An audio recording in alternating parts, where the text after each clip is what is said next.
line of doing things differently, Thomas Eugene Paris was introduced to us before the captain of the new series.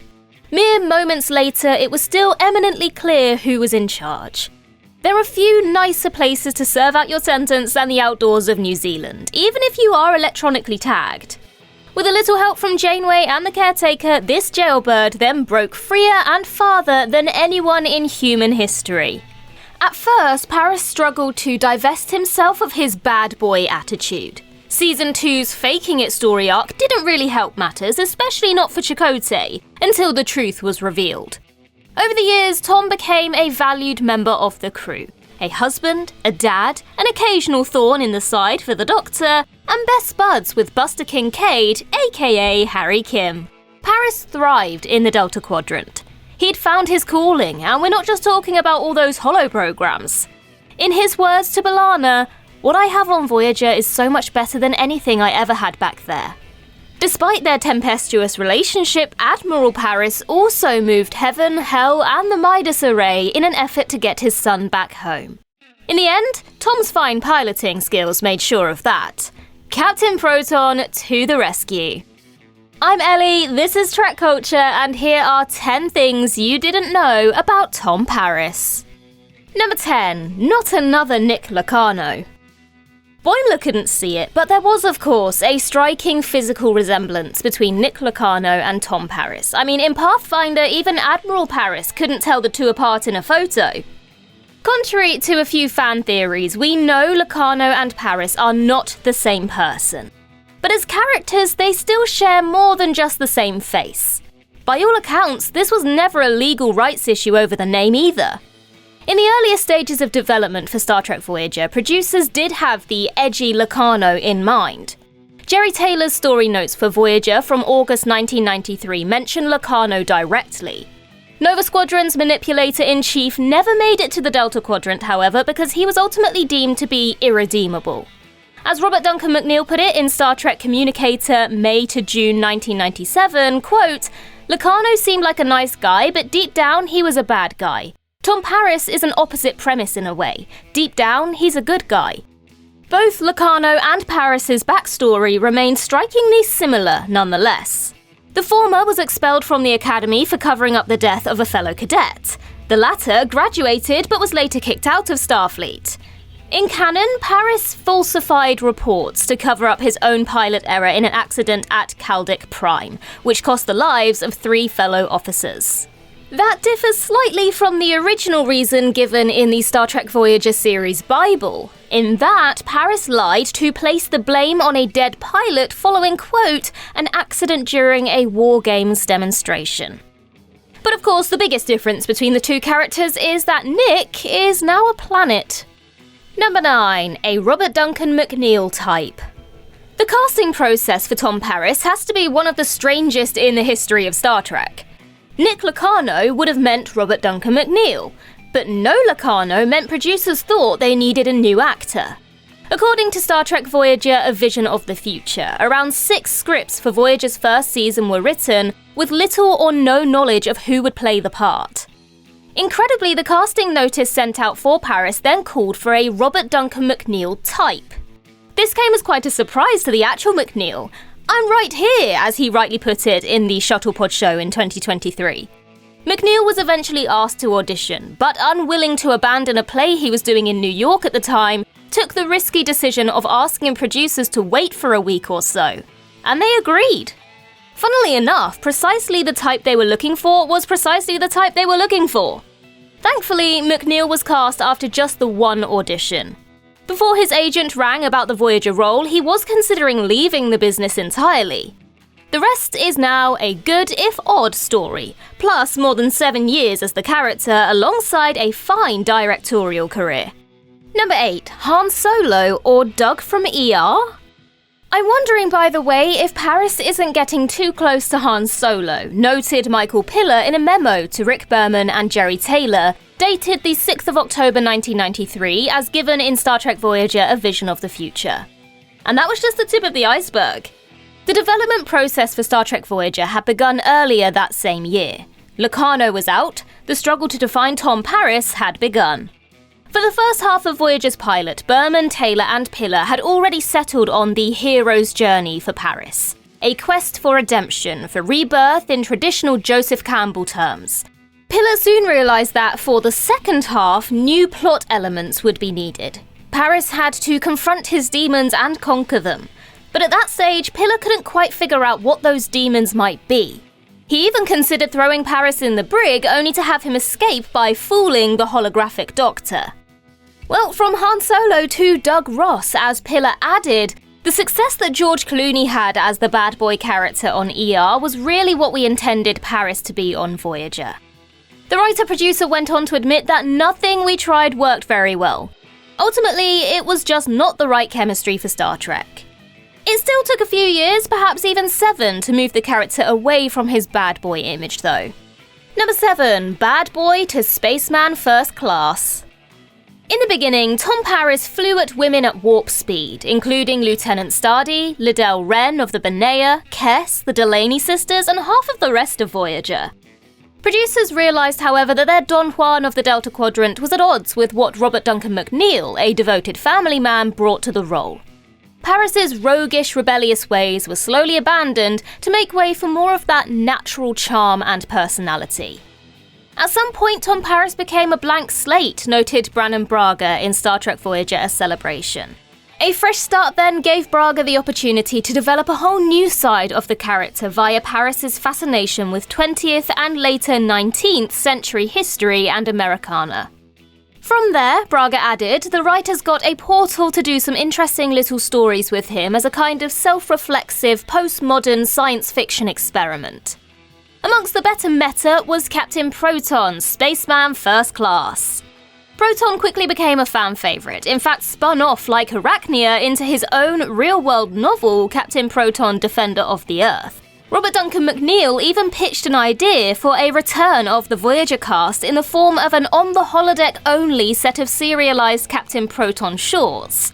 And as for Fairhaven, Tommy Boy might want to have a closer look at those history books.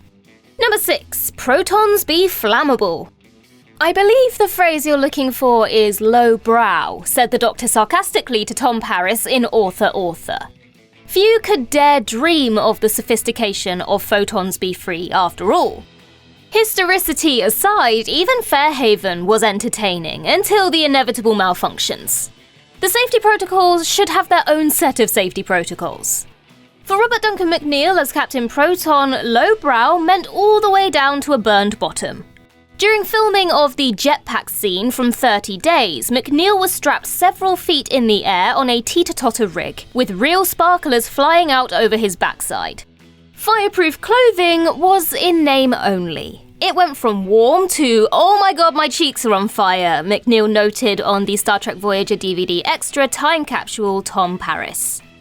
Insult to injury, everyone on the ground's first reaction was to laugh, thinking it was a joke or Robbie being Robbie, according to Garrett Wong on the Delta Flyers podcast. Then the fire extinguishers came out. You'd think McNeel would loathe his character's monochrome alter ego after that. But quite the opposite. In Star Trek Voyager: A Celebration, McNeel noted that the swashbuckling adventure silliness of Captain Proton was fundamental to who Tom wanted to be. Number 5. And other space babies. When filming began for Star Trek Voyager, Robert Duncan McNeel was reportedly second on the call sheet, behind, of course, only Kate Mulgrew. The rumour was they were going to make Tom Paris kind of like Janeway's boy toy or something, as Garrett Wong put it on the first episode of the Delta Flyers podcast.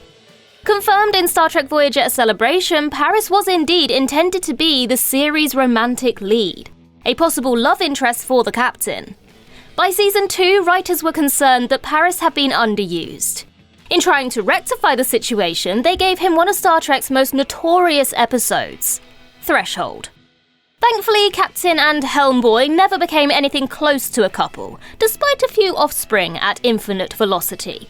When I first read that script, I couldn't believe they were going to shoot it, noted McNeel in Cinefantastique. Beyond the sheer ridiculousness of it all, McNeel realised that the journey to Warp 10 was really a journey of self-discovery for Paris. One's worth doesn't come from being everywhere in the universe all at once. Happiness comes from within. Tell that to the salamander space babies you left behind, Tom. Number 4, 20,000 leagues is a lot less in light years. "I had no idea you were such an old salt," said Captain Janeway to her then still lieutenant in 30 Days. Growing up, Tom Paris had been obsessed with stories about the ocean. His first love was always the sailing ships of the 19th century. He dreamt of joining the Federation Naval Patrol, but his father, Starfleet through and through, had other ideas.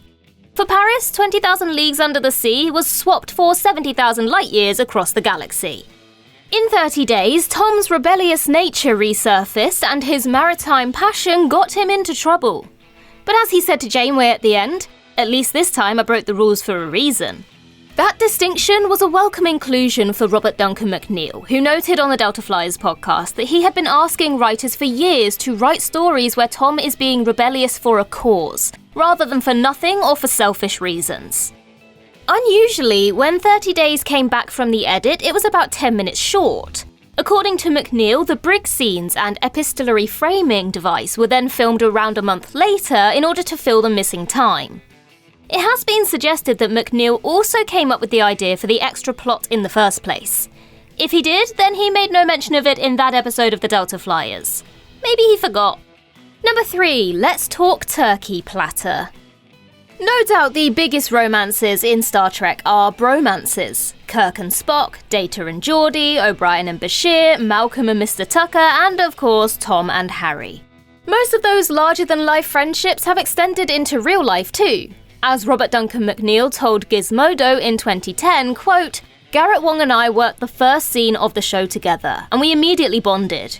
He was a young actor, and in a few ways I was a few years older.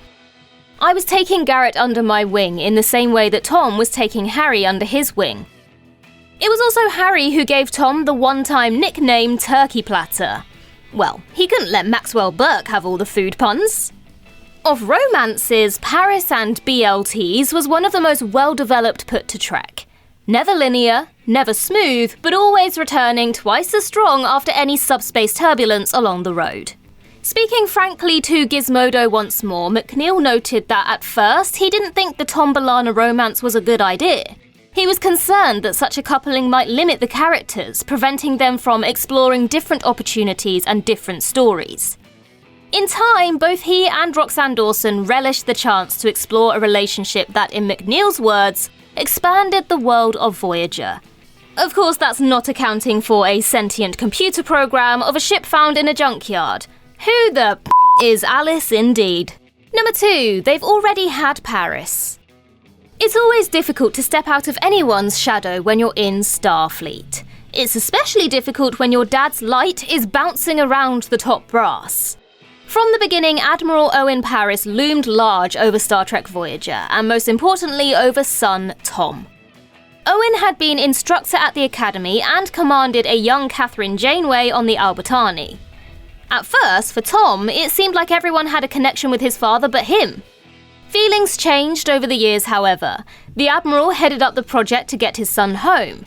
Tell him I miss him, and I'm proud of him, were Owen's words over the distance in Pathfinder.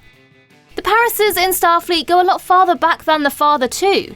In 2016, Simon Pegg, co-writer of Star Trek Beyond, confirmed that Commodore Paris was a nod to Tom Paris, probably his grandmother. Beta canon has also extended the Paris family tree. For example, the Lost Era novel Serpents Among the Ruins introduced Owen's own father, Commander Michael Iron Mike Paris, Academy friend of Demora Sulu and victim of the Tomed incident. Officially speaking. Number 1, we'll always have porcelain. The last we saw of Tom Paris in live action, he was walking into the turbo lift on the way to meet his newborn baby. The last we saw of Tom Paris full stop, he was beating 7 levels of hell out of Brad Boimler because he thought he was a Kazon. This is how we kick ass in the Delta Quadrant. In We'll Always Have Tom Paris, poor Boimler just wanted an autograph for his Tom Paris commemorative plate, the last of his Voy Bridge Crew collection. That itself was a nod to the real-life Hamilton collection, which contains decades worth of Star Trek crockery, but no individual plates of the Voyager crew. If you always want Tom Paris to eat off or just to hang on the wall, then replica Boimler Tom Paris plates are available from Star Trek Unlimited, just saying. It seems we almost had even more Tom Paris too. On the Primitive Culture podcast in 2021, Robert Duncan McNeel revealed that he was asked to reprise the role for an episode of Star Trek Picard's first season, and that Terry Matalas reiterated the request for season 2. Unfortunately, McNeel was busy with other projects on both occasions. Now, there's still a chance for Paris to make an appearance alongside the Doctor in Star Trek Starfleet Academy. Either way, we'll always have the porcelain. We'll always have the turkey platter. And that concludes our list. If you have a fun fact about Tom Paris that wasn't included here, then please do let us know in the comments down below. Make sure you're following us over on all the social media platforms. In the meantime, I've been Ellie for TrekCulture. I hope you have a wonderful day, and remember to boldly go where no one has gone before.